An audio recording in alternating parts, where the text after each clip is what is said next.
He's going to be my finger button pusher since the cord isn't long enough. But here's our family. We've got 4 boys. Caleb is over there, Timothy, Benjamin, and Samuel. Samuel wasn't being too happy in that moment, but these are our kids. I'm a stay-home mom. I have the youngest one at home with me, and the older 3 are all in elementary school now. So this is how we look when we're trying to be impressive. Push the button, please. This is how the boys normally are, trying to be superheroes and causing all kinds of chaos. And this is how it most often is, mostly just rough and tumble and fighting and playing and roughhousing. So anyway, this is my family. This is my job that I do full time. It's my boys. So okay, so today I'll be talking about the history of the women of the Church of Jesus Christ of Latter-day Saints and how we were organized to be able to relieve the suffering of the members of the church and also serving in communities. And so we're going to go back in time to 1842, and on March 17th in Nauvoo, Illinois, a group of women were invited to meet in this building. It was called the Red Brick Store, and this was the store that Joseph Smith owned and operated. And on the top floor, he had his office, and there was also a meeting hall. And so these women, as they came across the city to meet for this important event of organizing a women's organization, they passed by a temple that was being built there in the middle of the city. Next, please.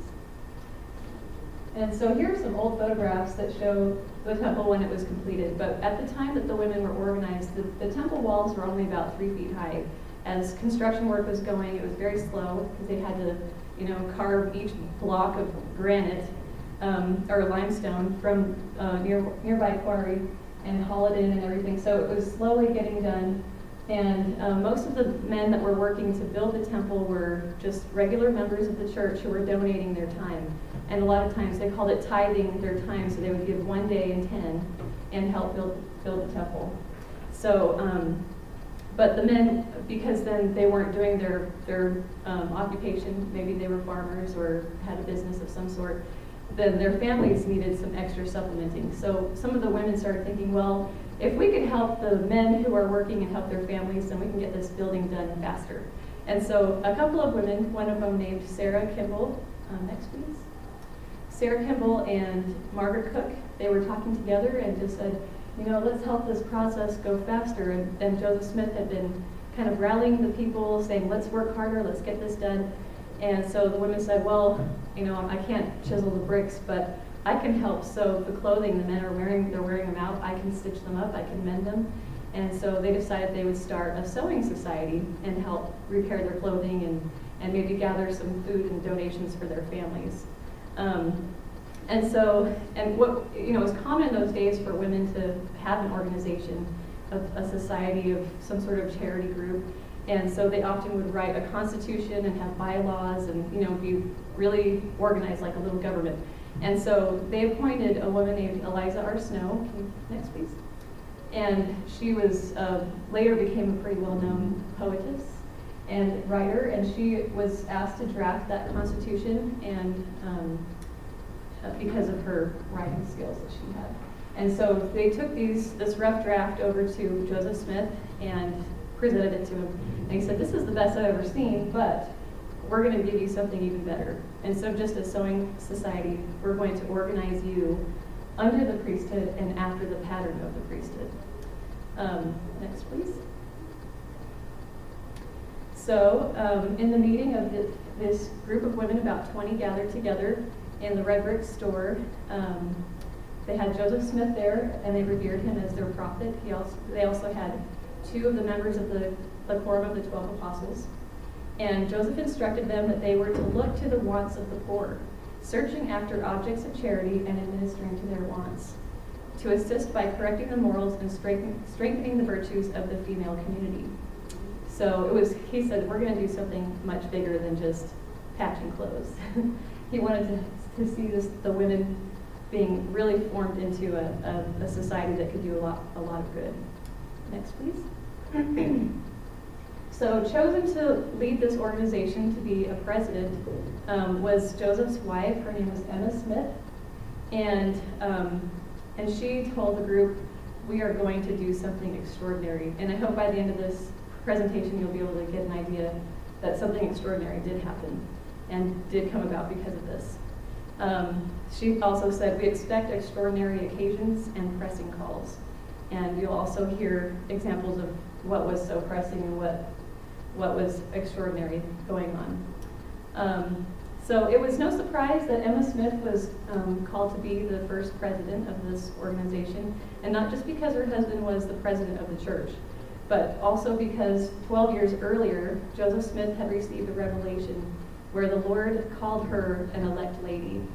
And in this meeting, Joseph Smith read to the women from the Apostle John's second epistle in the New Testament, where he was writing to the elect lady of the church.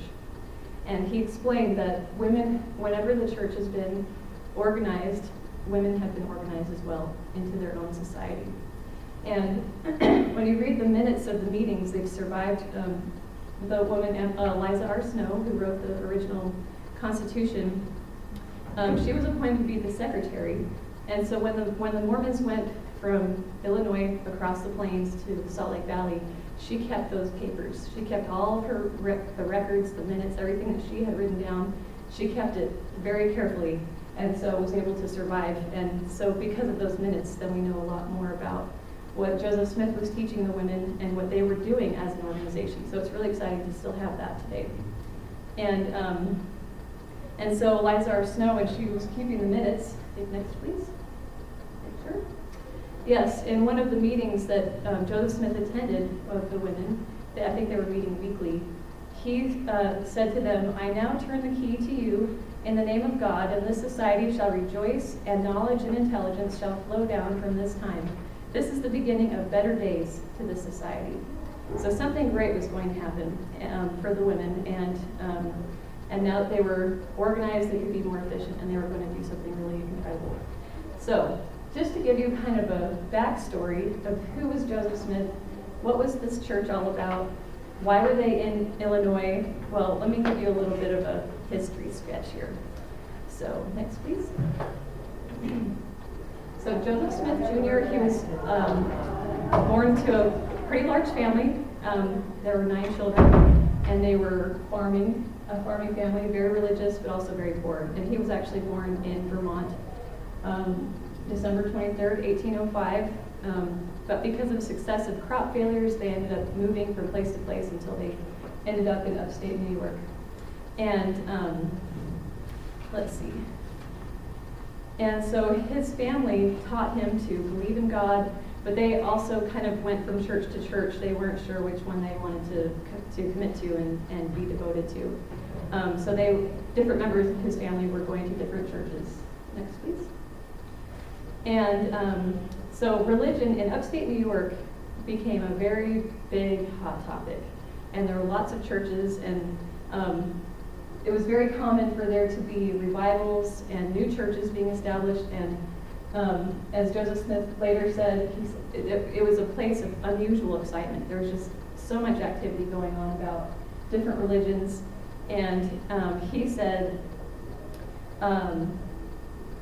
it became a scene of great confusion and bad feeling, priest contending against priest and convert against convert, so that all their good feelings, one for another, if they ever had any, were entirely lost in a strife of words and a contest about opinions.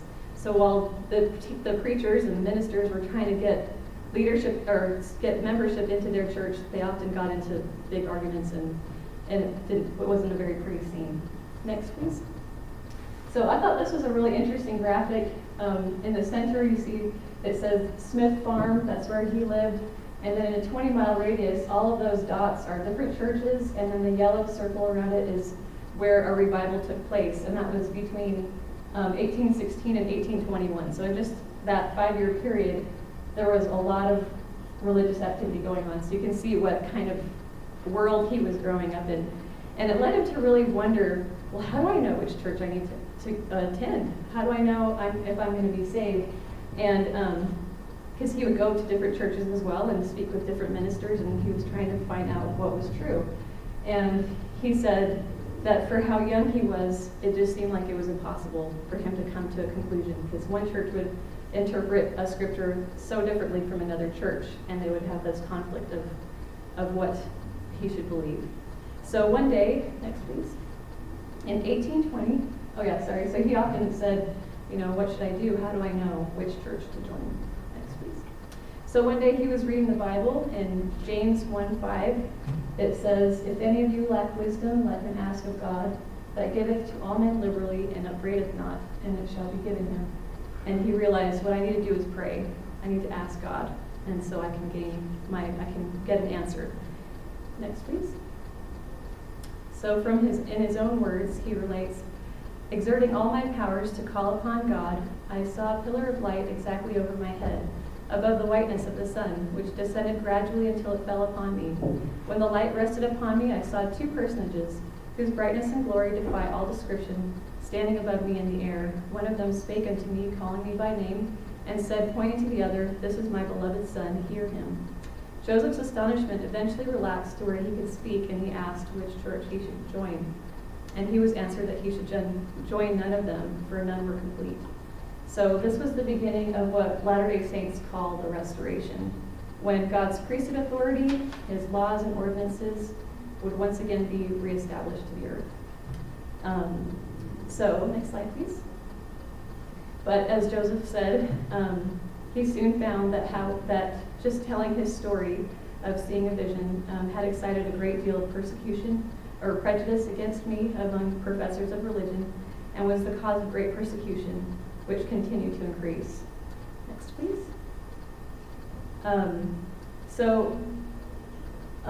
So one of the things that happened that resulted was that whenever he did talk about his vision that he had, some people would say that's completely crazy and just kind of ignore it. Other people would say, really? Well, tell me more, and they wanted to know more, and so they were open to hearing what he had to say, and they believed him. They found that he was being truthful. And in the worst case, there were people who didn't like what he was saying and then became angry and became violent even.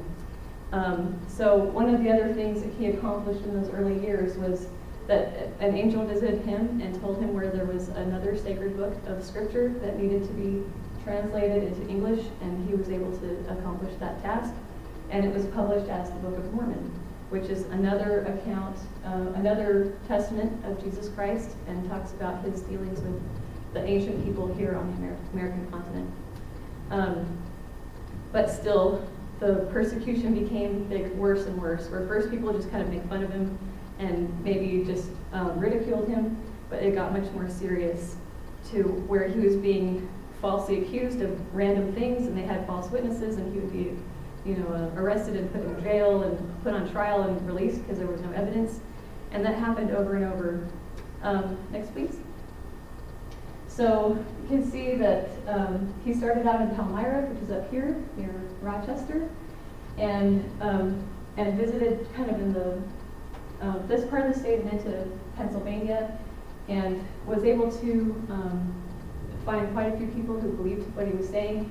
And so they were able to officially organize the church in 1830. But eventually the persecution just got so severe that they decided they better go somewhere safer. And so they went to Kirtland, Ohio, and the church kind of grew there as well. But, next please. But unfortunately, the same kind of things that were happening in New York and Pennsylvania just intensified. And one night in particular, Joseph was dragged from his home in the middle of the night. He was beaten, and they put hot tar on his skin. They tore off his shirt and put hot tar on his skin and dumped feathers on him, which was the infamous tar and feather treatment.